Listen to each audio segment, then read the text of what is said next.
comunicación se encargan de manufacturar el consenso, de fabricar el consenso. Es decir, en el 2006 se fabricó un consenso que se logró muy bien entre mucha gente de que Andrés Manuel López Obrador era un peligro para México.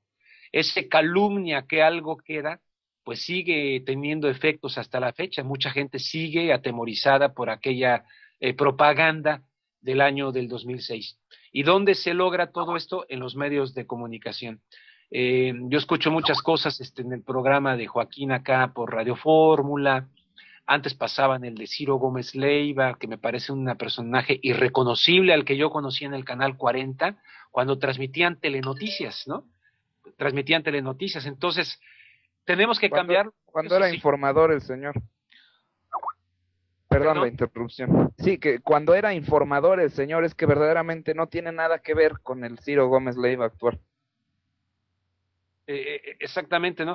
Entonces, pero en fin, no quiero recrearme la cuestión esta del lugar común de hablar de estos personajes.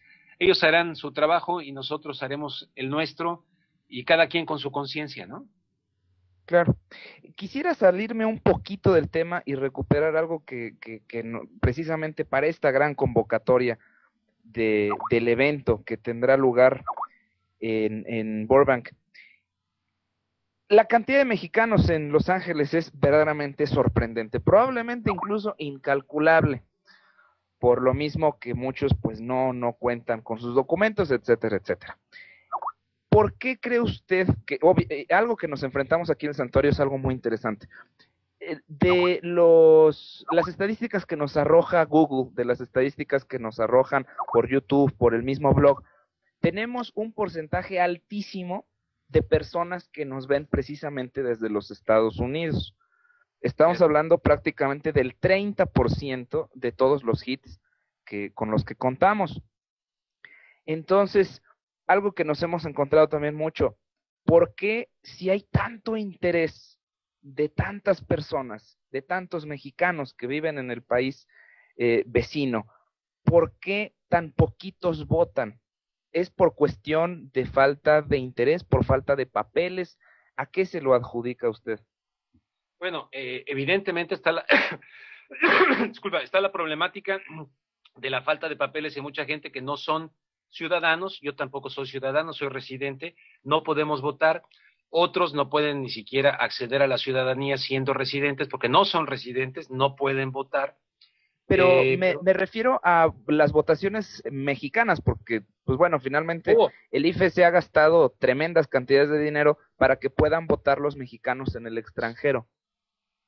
Bueno, porque esto es realmente muy, muy nuevo, apenas se acaba de empezar a hacer, ¿no?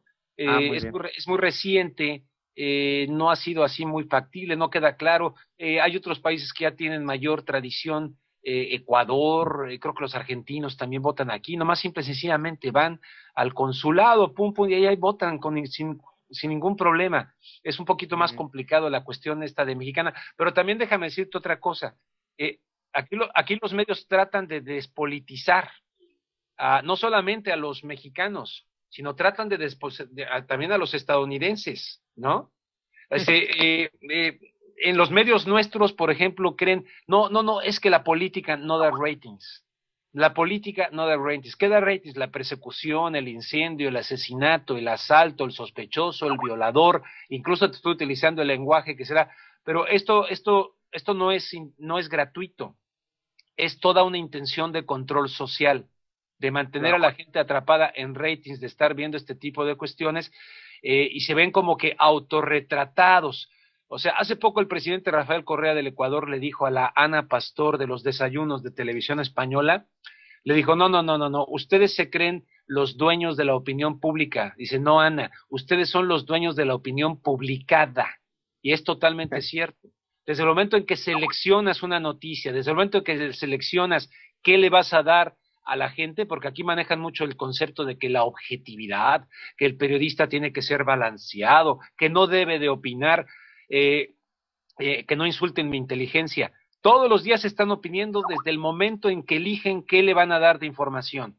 Y si eligen, como por ejemplo ayer un medio, que no te voy a decir cuál porque me da vergüenza, eligió darle más vuelo a la muerte de de Julio Alemán, que me parece muy bien, adiós a Julio Alemán, correcto, las telenovelas, todo descanse en paz, pero a mí me parecía más importante informarle al pueblo de México de Los Ángeles que el señor Vicente Fox decía que era un verdadero milagro que ganara el Partido Acción Nacional las elecciones, y que el señor Vicente Fox dice, el PRI ya ganó, ya está dando, y que está asesorando el señor Vicente Fox a través de su centro de Guanajuato, está asesorando a Peña Nieto. O sea que el señor que decía, hay que sacar al PRI de Los Pinos, ahora lo quiere meter.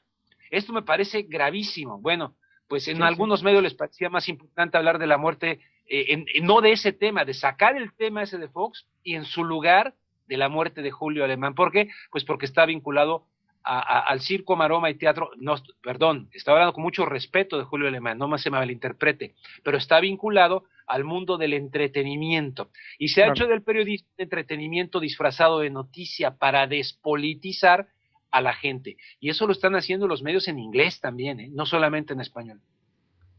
Ahora, es imposible, yo creo, no hacer una analogía. Obviamente que la situación social en México jamás, o bueno, por lo menos no en unos cuantos siglos, nunca podría darse en los Estados Unidos. Sería nunca podría darse, ¿qué, perdón? Como se da o sea, la situación en México, el caso de que tengamos 69 asesinados al día, depende el mes, esto pues es muy difícil que se llegara a dar en los Estados Unidos, según yo entiendo.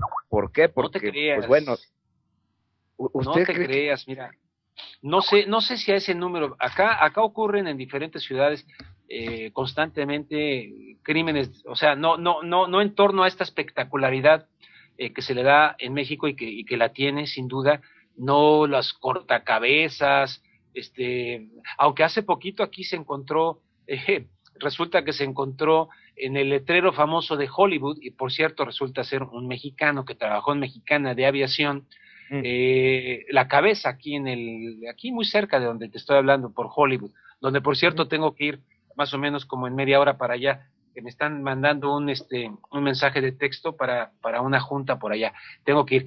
Entonces, te decía que no te creas, hay muchas cosas que ocurren acá de violencia, por ejemplo, en las escuelas, esto de las armas, ayer mismo acá en Los Ángeles, una persecución de estas que son muy hollywoodenses, pero que se reportan constantemente a los medios, el tipo se bajó enloquecido y empezó a dispararle a la policía, o los que entran a disparar en las escuelas. O sea, acá también se cuecen habas, ¿sí? Te digo esto porque luego desde allá, desde México, yo también idealizaba mucho lo que acá pasa, y vemos el sueño americano, y cuando estás viviendo acá, hay muchas cosas muy raras. Más me refería, porque evidentemente digo, ahora se oye muy feo la expresión, pero el crimen, efectivamente, como usted lo define, no es espectacular, no es tan común, no es tan de todos los días o tan seguido que en los Estados Unidos se encuentra una narcofosa con 70 y tantas personas, que se encuentra un post-it humano con 4 personas completamente desmembradas.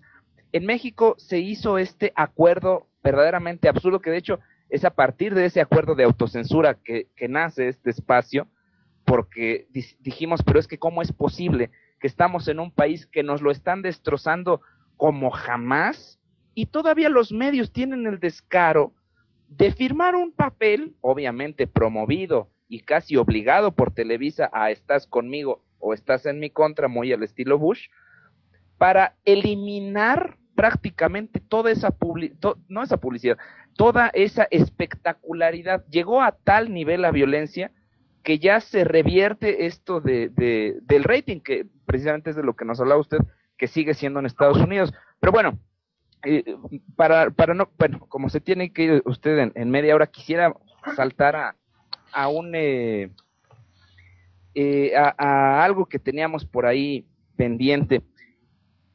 ¿Qué cree usted que necesite? Bueno, tenemos este evento que va usted a organizar. Vamos a pensar que los mexicanos nos empezamos a informar, que es finalmente nuestra intención, y es definitivamente lo que creemos que es la solución de este país es la información. Estamos total y absolutamente de acuerdo. Y la educación. Claro, que finalmente viene de la mano, desgraciadamente. Bueno, fíjate que la palabra educación se confunde mucho con instrucción académica, la escuela, educación, etcétera. Yo creo que el concepto de educación es más profundo. Hay una canción en inglés que deben conocer ustedes, ¿no? Another, we don't need no education, we don't need no thought control the world. Es decir, esa es una crítica a la educación que no es educación, sino a la instrucción para domesticar a la persona y ponerla, como dicen, another brick in the wall, otro ladrillo en la pared. Es decir, muchas veces esta cuestión de educación domesticadora de la que hablaba el gran pedagogo brasileño Paulo Freire, autor de libros como Educación como práctica de la libertad, etcétera, él criticaba el concepto bancario de la educación.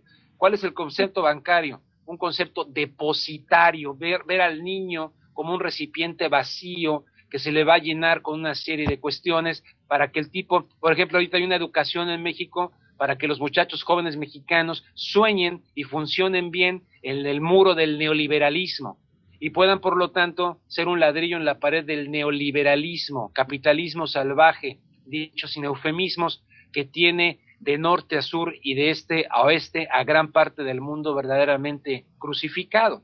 Entonces, esta educación, incluso en su etimología, no significa meter. Etimológicamente la palabra educación es sacar. Es decir, puedes tú rodear al niño o a la persona que está, al estudiante, etcétera, con una serie de elementos que estimulen que salgan cosas de ese ser humano que están potencialmente ahí. Y lo otro, el concepto depositario de la educación, es el que va apachurrando muchas cosas. Los niños siempre están en la edad de los porqués. ¿Por qué papá? ¿Por qué mamá? ¿Por qué esto? Llegan muchas veces a la escuela y le dieron en la madre a la edad del por qué, porque les empiezan a presionar de no dejar que fluya esa imaginación, esa inquietud. ¿Tú sabes cuántos niños acá en los Estados Unidos están yendo medicados a la escuela? Medicados con antidepresivos, con Ritalin, porque ahora resulta que tenemos al servicio de la industria farmacéutica una serie de enfermedades inventadas o exageradas, en las cuales hay una verdadera guerra en contra de los niños, y en un país como Estados Unidos, Canadá, y ya nos están metiendo esa patineta también en México, de ese tipo de cuestiones.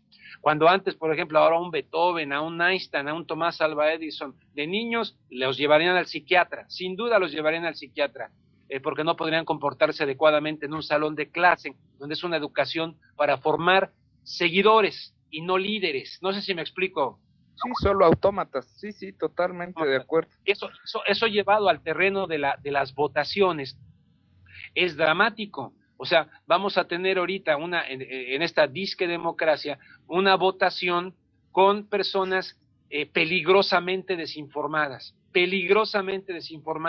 y estimuladas por el lenguaje de las telenovelas y muy encantadas con determinados aretes y con determinados copetes y también con determinadas cosas que yo a veces no logro entender, si ustedes me las explican, como por ejemplo, yo no sé si hay una conversión en el señor Manuel Bartlett Díaz, pero ahora es candidato al Senado del PRD, y resulta que fue el secretario de Gobernación en el fraude del 88, en fin, me queda un poquito, tal vez ahí tengo información que ustedes tengan que yo no, pero desde acá... No, está usted con todos los datos completos. Me quedo sorprendido. Entonces te digo, no son los partidos políticos, no es ningún tipo de mesianismo de ningún color, aunque evidentemente yo sé por quién no voy a votar,